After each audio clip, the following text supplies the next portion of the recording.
Peace Ministries.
அவன் தாய் தேற்றுவது போல் நான் உங்களை தேற்றுவேன். நீங்கள் எருசலேமிலே தேற்றப்படுவீர்கள். ஏசாயா 66:13. As one whom his mother comforteth, so will I comfort you, and ye shall be comforted in Jerusalem. Isaiah 63. Isaiah 66:13. ஆண்டவரும் இரட்சகருமாகிய இயேசு கிறிஸ்துவின் நாமத்தினாலே உங்கள் ஒவ்வொருவருக்கும் காட் கோசிஸ் மினிஸ்ட்ரி சார்பாக புத்தாண்டு வாழ்த்துதலை தெரிவித்துக் கொள்கிறேன். தேவனாகிய கர்த்தர் தம்முடைய பெரிதான கிருபையினாலே இந்த புதிய ஆண்டிலே நம்மை பிரவேசிக்க செய்திருக்கிறார். அவருக்கு ஸ்தோத்திரமும் கனமும் துதியும் மகிமையும் உண்டாவதாக.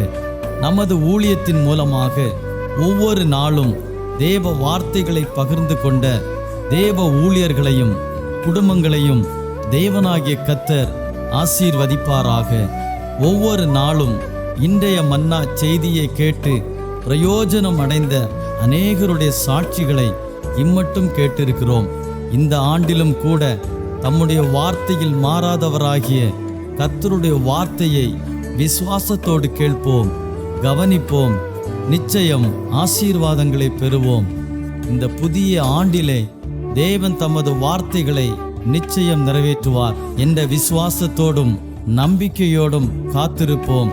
தேவனுடைய வார்த்தைகளுக்கு கீழ்ப்படிய நம்மை நாமே ஒப்பு கொடுப்போம். கர்த்தர் மகத்துவமான காரியங்களை செய்வதற்கு வல்லமையுள்ளவர். நம்முடைய நம்பிக்கை வீண் போகாது. தேவன் சகலவற்றையும் அதினதின் காலத்திலே நேர்த்தியாய் செய்கிறவர். இந்த புதிய ஆண்டையும் கூட நமக்கு தேவன் தந்திருக்கிறார். நல்ல எதிர்பார்ப்போடும் விசுவாசத்தோடும் காத்திருப்போம். இந்த ஆண்டு மகிமையாக துவங்கட்டும். கர்த்தர் தாமே இந்த ஆண்டு முழுவதும் உங்களையும் உங்கள் குடும்பங்களையும் ஆசீர்வதிப்பாராக. ஆமென்.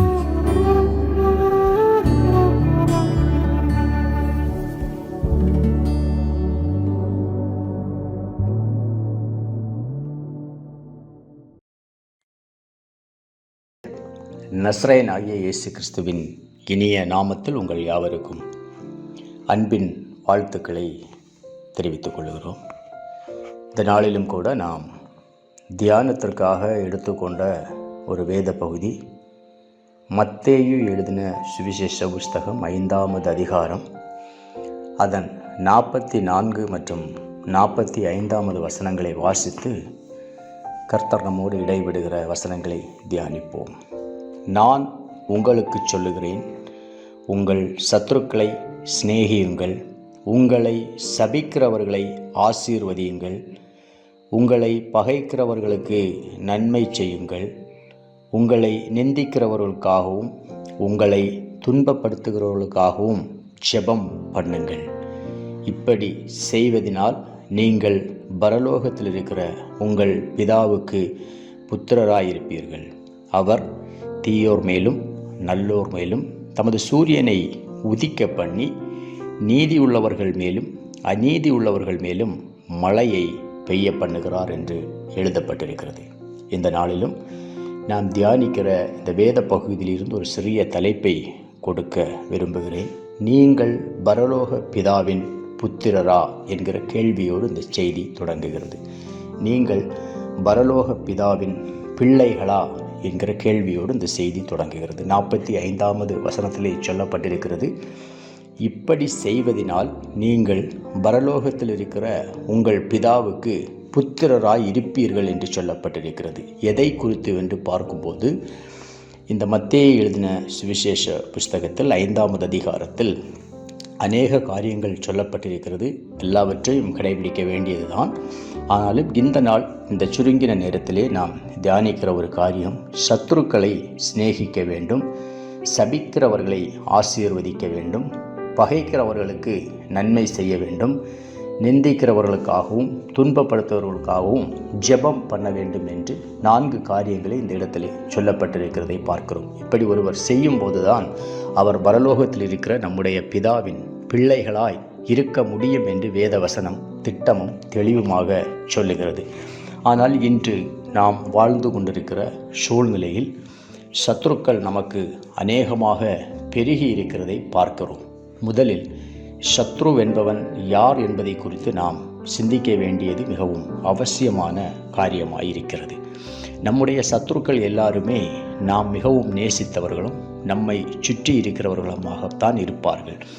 ஒரு நபருக்கு சத்ரு அவனுடைய வீட்டில் இருந்து அநேக தொலைவில் இருப்பதற்கு வாய்ப்புகள் குறைவு. நாம் இந்திய தேசத்தில் வாழ்ந்து கொண்டிருக்கிறோமே, ஆனால் அமெரிக்காவில் இருக்கிற ஒருவர் நமக்கு சத்ருவாக இருக்க முடியாது. அதே போல் ஆஸ்திரேலியாவில் இருக்கிற ஒருவரும் நமக்கு சத்ருவாக இருக்க முடியாது. ஒருவேளை நாம் கன்னியாகுமரி மாவட்டம் இல்லை ஏதாவது ஒரு மாவட்டத்தில் நீங்கள் வாழ்ந்து கொண்டிருப்பீர்களேயானால் உங்கள் அருகாமையில் இருக்கிற மாவட்டத்தில் இருக்கிறவர் கூட உங்களுக்கு சத்ருவாக இருப்பதற்கு வாய்ப்புகள் குறைவாகத்தான் இருக்கும். அப்படியானால் நமக்கு சத்ருக்கள் யார் என்று பார்க்கும்போது நாம் நேசித்தவர்களும் நம்மை நேசித்தவர்களும் நம்மால் நேசிக்கப்பட்டவர்களும் நமக்காய் நின்றவர்களும் நம்முடைய நெருங்கிய நண்பர்களும் நெருங்கின உறவினரும் தான் இந்த நாளிலே நமக்கு சத்ருவாய் போயிருக்கிறார்கள். வேத வசனத்தை நாம் வாசித்தோமேயானால் வசனம் நமக்கு ஒரு ஆசீர்வாதத்தை சொல்லுகிறது. இடதுபுறமும் வலதுபுறமும் இடம் கொண்டு பெருகுவாய் என்று தேவன் நமக்கு சொல்லியிருக்கிறதை பார்க்கிறோம். ஆனால் இந்த நாளிலே நம்முடைய வாழ்வை குறித்து நாம் பார்க்கும்போது இடதுபுறமும் வலதுபுறமும் சத்ருவாய் பெருகி இருக்கிறதை பார்க்கிறோம். ஒரு முறை ஒரு தாயாரிடத்திலே ஒரு போதகர் ஒரு கேள்வியை கேட்டார். உங்களுக்கு சத்ரு உண்டா என்று கேட்கும்போது அவர்கள் அமைதியாக இருந்தார்கள். இந்த போதகர் மறுபடியும் அவர்களிடம், உங்கள் வலதுபுறத்தில் இருக்கிறவர்களோடு நீங்கள் நல்ல இணக்கமாக இருக்கிறீர்களா என்று கேட்டபோது அவர்கள் இல்லை என்று சொன்னார்கள். உங்கள் இடதுபுறத்தில் இருக்கிறவர்களோடு நல்ல இணக்கமாக இருக்கிறீர்களா என்று கேட்டபோது இல்லை என்று சொன்னார்கள். அவருடைய பின்புறத்தில் வசிக்கிறவர்களோடு இணக்கமாக இருக்கிறீர்களா என்று கேட்டபோது இல்லை என்று சொன்னார்கள்.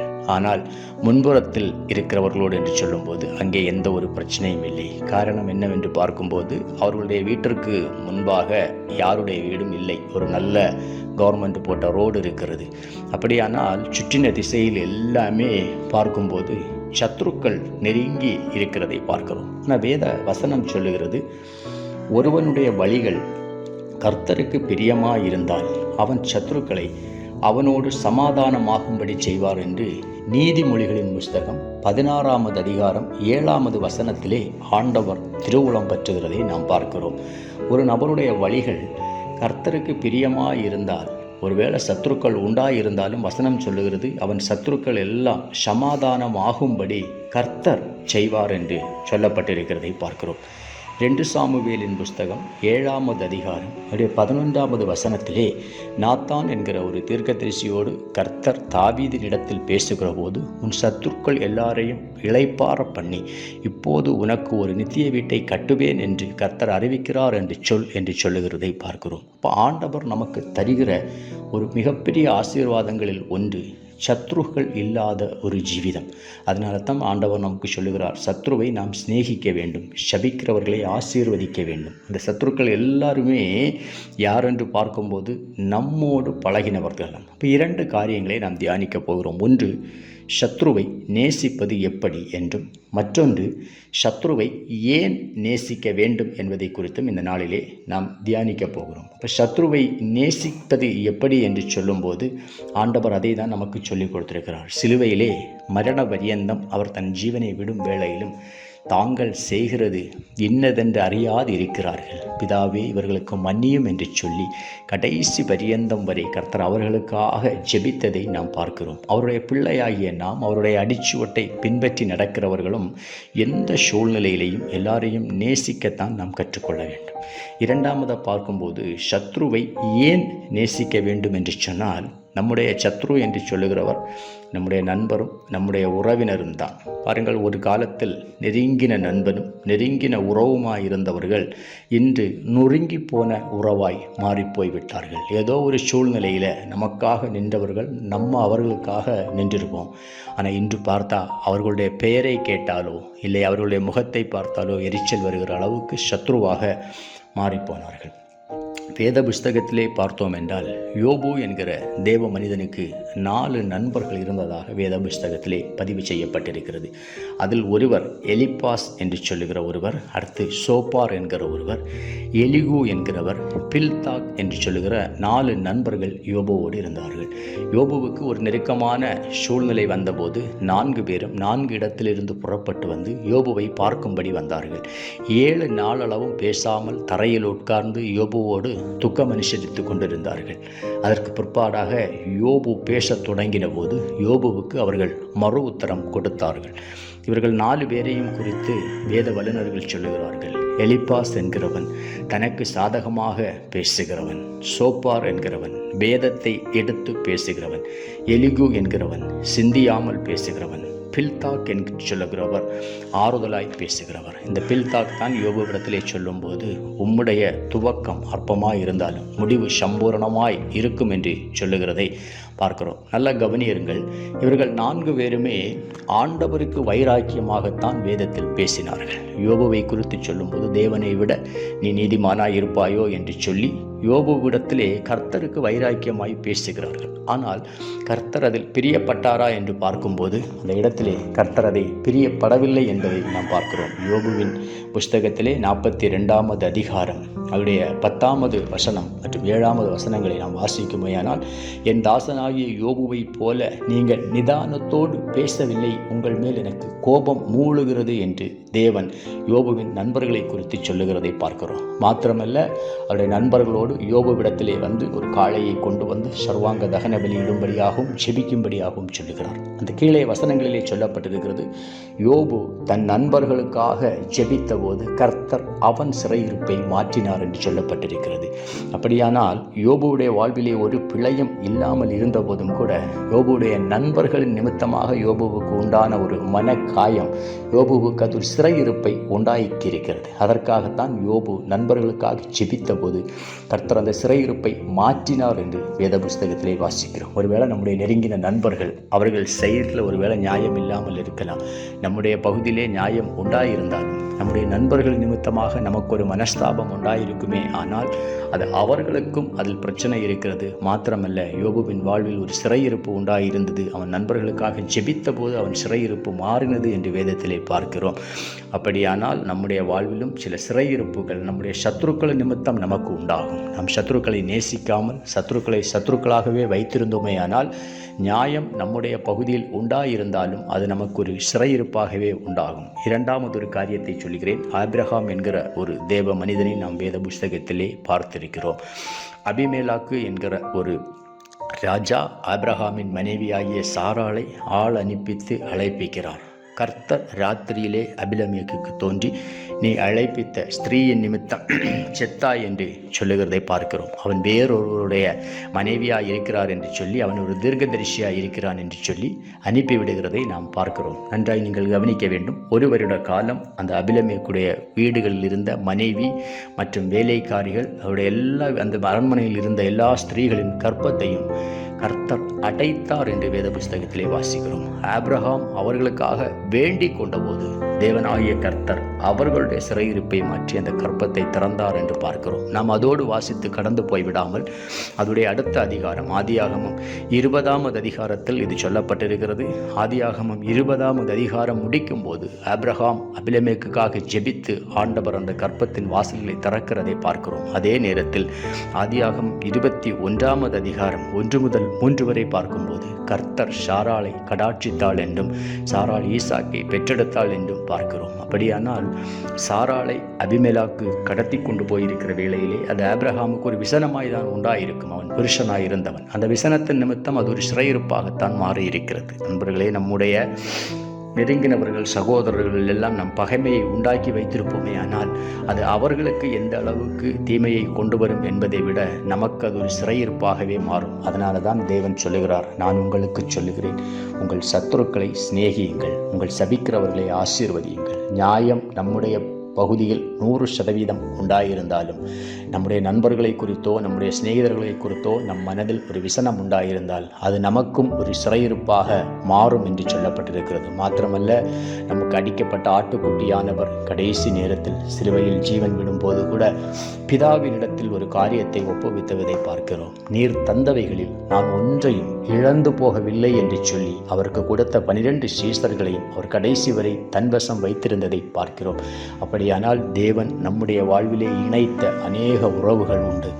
தேவன் இணைத்ததை மனிதன் பிரிக்காதிருக்க கடவான் என்று சொல்லுகிறது. புருஷன் மனைவி உறவு மாத்திரமல்ல, கர்த்தர் நமக்கு கொடுத்த நல்ல நண்பர்கள், நாம் வேலை செய்கிற இடம், தொழில் செய்கிற இடம் என்றெல்லாம் நமக்கு கொடுத்திருக்கிற நல்ல உறவுகள் ஒன்றையும் நாம் இழக்காமல், ஒருவேளை கசப்புகள் வெறுப்புகள் இருந்தாலும் அவர்களையும் சிநேகித்து ஆண்டவராகிய இயேசு கிறிஸ்து பிதாவினிடத்தில் ஒப்புவித்தது போல நீர் தந்தவைகளில் நான் ஒன்றையும் இழந்து போகவில்லை என்று சொல்லி எல்லாரோடும் ஐக்கியமாய் இருப்போமேயானால் நம்முடைய வாழ்வில் இருக்கிற சில சிறையிருப்புகளை மாற்றி யோபுவை இரட்டனத்தையாய் ஆசீர்வதித்த தேவன், யோபுவின் சிறையிருப்பு மாறின போது கர்த்தர் அவனை இரட்டனத்தையாய் ஆசீர்வதித்தது போல கர்த்தர் நம்மையும் ஆசீர்வதிப்பார். அப்படியே ஜெபிப்போமா. பரிசுத்தமான தேவனே, துதிகளின் மத்தியில் வாசம் பண்ணுகிற எங்கள் பரலோக தகப்பனே, இந்த நாளிலே ஆண்டவர் பேசின நல்ல வார்த்தைகளுக்காய் ஸ்தோத்திரம்.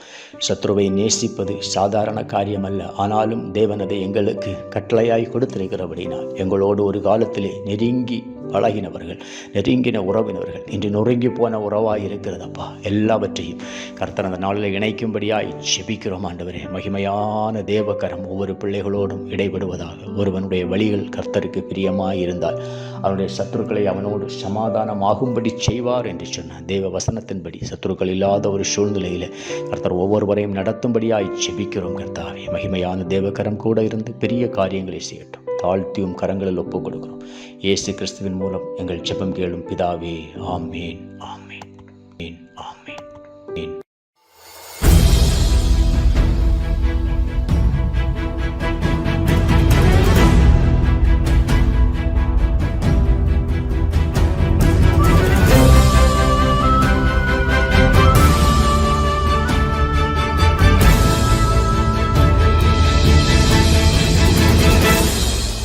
உம்மைத்தான் நம்பியிருக்கிறோம்,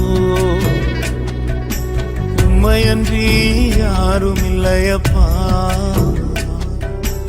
உம்மைத்தான் நம்பியிருக்கிறோம், உம்மையன்றி யாரும் இல்லையப்பா. அற்புதம் செய்யுங்கப்பா எங்க வாழ்க்கையில, உம்மைத்தான் நம்பியிருக்கோம் ஏசப்பா. அற்புதம் செய்யுங்கப்பா எங்க வாழ்க்கையில, உம்மைத்தான் நம்பியிருக்கோம் ஏசப்பா. உம்மைத்தான் நம்பியிருக்கிறோம், உம்மையன்றி யாரும் இல்லையப்பா.